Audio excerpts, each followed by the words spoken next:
Good morning to all. आज हम reflection through prism के बारे में स्टडी करेंगे कि प्रिज्म से रिफ्लेक्शन कैसे होती है। अब आपको पता है प्रिज्म क्या होता है। प्रिज्म एक ट्रांसपेरेंट रिफ्लेक्टिंग सरफेस होता है, ठीक है, इस तरीके से, ठीक है, ट्राइंगुलर शेप में होता है, ठीक है। ये आ गया इसका रिफ्लेक्टिंग सरफेस, ये इसका बेस है, और ये जो होता है एंगल, इसको बोलते हैं angle of prism, angle of prism. अब हम जब कोई लाइट इंसिडेंट करेगी इसके ऊपर, तो उसमें रिफ्लेक्शन कैसे होगी, उसमें एंगल ऑफ डेविएशन कितना होगा, वो निकालेंगे हम, ठीक है।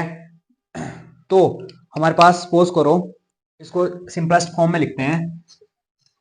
जैसे हमारे पास एक प्रिज्म है,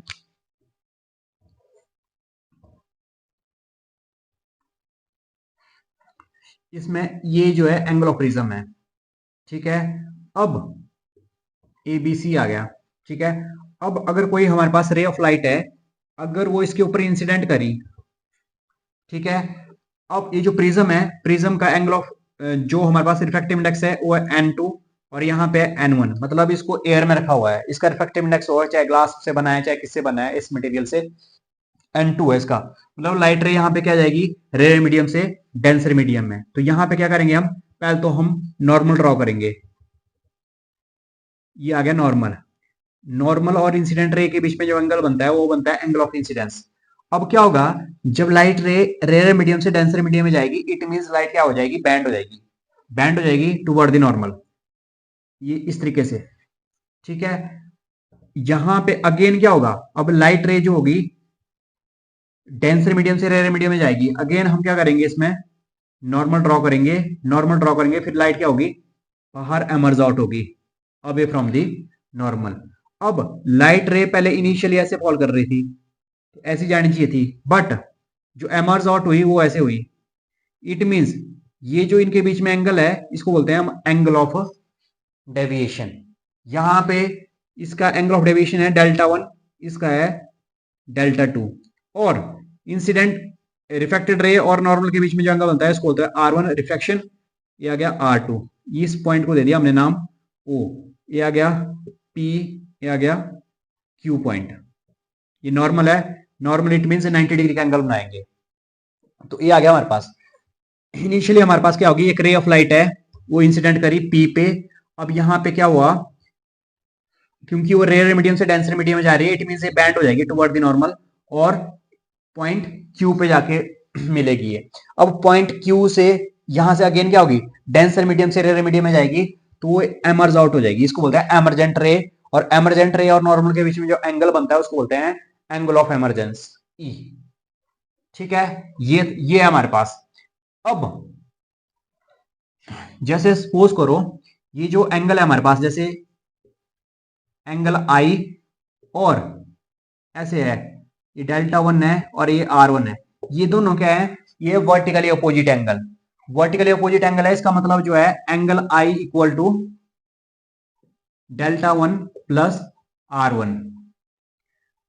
तो डेल्टा 1 क्या हो जाएगा हमारे पास, डेल्टा 1 इक्वल टू, इससे पहले ये जो डेल्टा है, डेल्टा है टोटल डेविएशन। टोटल डेविएशन क्या होगी, डेविएशन ड्यू टू दिस और ड्यू टू दिस। तो डेल्टा कितना हो जाएगा, delta equal to delta 1 plus delta 2। इसको इक्वेशन 1 दे दो पहले, ठीक है, क्योंकि ये एक्सटीरियर एंगल प्रॉपर्टी आ गई कि कोई ट्राइंगल है, उसके जो एक्सटीरियर एंगल होता है वो जो होता है sum of other two angle, दो इंटीरियर एंगल के बराबर होता है उसका। Delta equal to delta 1 plus delta 2। तो यहाँ पे वर्टिकली अपोजिट एंगल है, इट मीन डेल्टा 1 क्या आ गया, डेल्टा 1 आ गया आई माइनस R1, इसको सेकंड इक्वेशन दे दिया।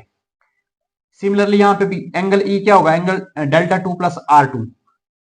तो e equal to delta 2 plus R2, again delta 2 क्या आ गया, ई माइनस R2। तो डेल्टा 1 और डेल्टा 2 की वैल्यू हम डेल्टा में पुट कर देंगे फर्स्ट इक्वेशन में। Put the value of delta 1 and delta 2 in equation 1, we get क्या हो जाएगा, delta equal to i minus R1 plus e minus R2। और थोड़ा सा इसको रीअरेंज कर देते हैं हम, आई प्लस ई को यहाँ पे माइनस कॉमन ले लो, R1 प्लस R2, इसको दो फोर्थ इक्वेशन। क्या हमारे पास delta equal to I plus e minus R1 plus R2। अब हमारे पास एक क्वाड्रिलेटर बन गई, ए पी ओ क्यू। एक क्वाड्रिलेटर है हमारे पास, A P O Q. Quadrilateral के चारों एंगलों का सम होता है 360। तो क्या हो जाएगा, angle A plus angle P plus angle O plus angle Q equal to 360। इसमें एंगल पी और एंगल क्यू जो है वो नॉर्मल है, नॉर्मल मतलब 90 डिग्री का एंगल है। इट मीन्स क्या हो जाएगा, A plus 90 plus O plus 90 equal to 360। तो 90 प्लस 90 कितना हो गया, 180।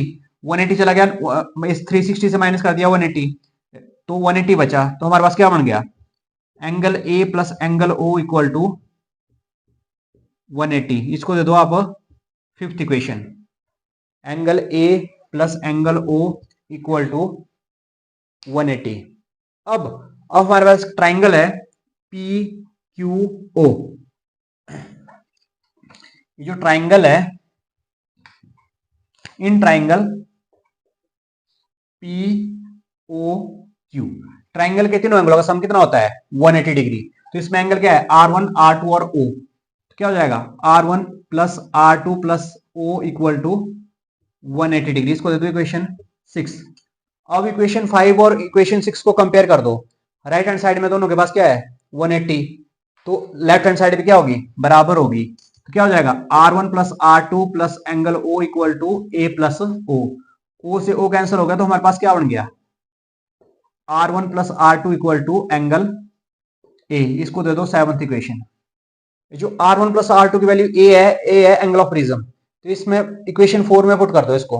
तो क्या आ जाएगा हमारे पास, ये आ जाएगा हमारे पास delta equal to I plus e minus A. तो ये था हमारे पास angle of deviation. Angle of deviation किसके ऊपर डिपेंड कर रहा है, angle of incidence, angle of emergent minus angle of prism. तो ये था हमारे पास एंगल ऑफ डेविएशन। अब अगर इसमें क्या है, अगर इसमें कंडीशन है कि हमारे पास क्या होगी, अगर मिनिमम डेविएशन हो रही है, मिनिमम डेविएशन हो रही है तो क्या होगा, मिनिमम डेविएशन के लिए हमारे पास एक कंडीशन होती है कि अगर मिनिमम डेविएशन हो रही है तो हमारे पास जो लगभग जो रिफ्लेक्शन हो रही है वो लगभग इसके पैरेलल होनी चाहिए, मतलब angle of incidence angle of emergent के बराबर होना चाहिए, और जो हमारे पास एंगल ऑफ रिफ्लेक्शन है वो दोनों भी लगभग बराबर होने चाहिए।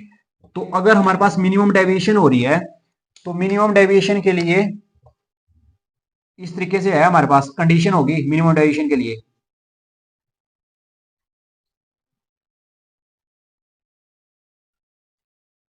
फॉर मिनिमम डेविएशन डेल्टा जो होगा वो डेल्टा एम के बराबर होगा। वहां पे ये आ जाएगा R1 और ये आएगा R2। ये एंगल I है, ये एंगल E है। For minimum deviation angle I जो होगा वो E के बराबर होगा, और R1 जो होगा R2 के बराबर होगा, वो R के बराबर होगा, और जो एंगल ऑफ डेविएशन है वो मिनिमम होगा मिनिमम डेविएशन के लिए। तो हमारे पास क्या आ जाएगा, इस इक्वेशन में पुट कर दो। अब अगर रे ऑफ लाइट जो है रेयर मीडियम से डेंसर मीडियम में जा रही है, इट मींस वहां पे स्नेल्स लॉ लगेगा।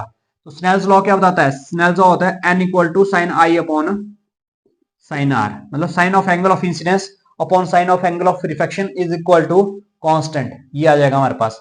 तो हमें एंगल आई चाहिए और एंगल आर चाहिए, ठीक है। तो यहां पे पुट कर दो पहले, क्या आ जाएगा, delta M equal to I plus I minus A. I plus I क्या आ जाएगा, 2i। तो कितना आ जाएगा, 2i equal to delta M plus A. तो आई कितना आ गया हमारे पास, delta M plus A upon 2। I की वैल्यू आ गई हमारे पास। और हमारे पास क्या था, R1 plus R2 equal to ए के बराबर था। तो क्या हो जाएगा, R plus R equal to A, और 2r equal to A, R आ जाएगा हमारे पास a अपॉन 2। तो I की वैल्यू और R की वैल्यू इसमें पुट कर दो, हमारे पास क्या आ जाएगा, n equal to sine delta M plus A upon 2 पूरा है whole divided by 2 upon sine A by 2। इसको बोलते हैं हम prism formula for minimum deviation. Prism formula for minimum deviation, n equal to sine of delta M plus A upon 2 upon sine A by two. इसमें delta M है angle of minimum deviation, A है angle of prism, ये था हमारे पास। अब अगर हमारे पास thin prism है, थिन प्रिज्म है मतलब उसका angle of prism 1 degree 2 degree है, तो उसके लिए क्या होगा हमारे पास, उसके लिए अगेन हमारे पास एक कंडीशन आ जाएगी। उसके लिए क्योंकि एंगल बहुत छोटा है, एंगल ऑफ इंसिडेंस और angle of reflection, it mean sine theta लगभग थीटा के बराबर होगा। तो क्या हो जाएगा, फॉर थिन प्रिज्म, बहुत थिन प्रिज्म है मतलब जैसे 1 डिग्री 2 डिग्री के लिए, तो साइन थीटा जो होगा वो नियरली इक्वल टू थीटा होगा। इट मींस एन क्या हो जाएगा हमारे पास, delta plus A upon two upon A upon two. ठीक है, यहां पे साइन हटा दिया हमने, ठीक है, 2 से 2 कैंसिल हो गया, ये चला गया साइड, तो n into A equal to delta plus A. तो डेल्टा क्या आ जाएगा हमारे पास, delta equal to n into A minus A. तो डेल्टा क्या आ गया, n minus one into A. ये इक्वेशन तभी वैलिड होगी जब हमारे पास एंगल ऑफ प्रिज्म जो होगा वो बहुत छोटा होगा। ठीक है, जैसे 1 डिग्री 2 डिग्री 3 डिग्री इस तरीके से होगा, तो ये हमारे पास ये होगा angle of minimum deviation. Angle of deviation के लिए delta equal to n minus one into A, ये होगा एंगल ऑफ प्रिज्म, n होगा रिफ्रैक्टिव इंडेक्स और डेल्टा होगा एंगल ऑफ डेविएशन। तो ये था हमारे पास रिफ्रैक्शन थ्रू प्रिज्म, कि प्रिज्म के थ्रू रिफ्रैक्शन कैसे होती है। ठीक है, hope this is clear, thank you.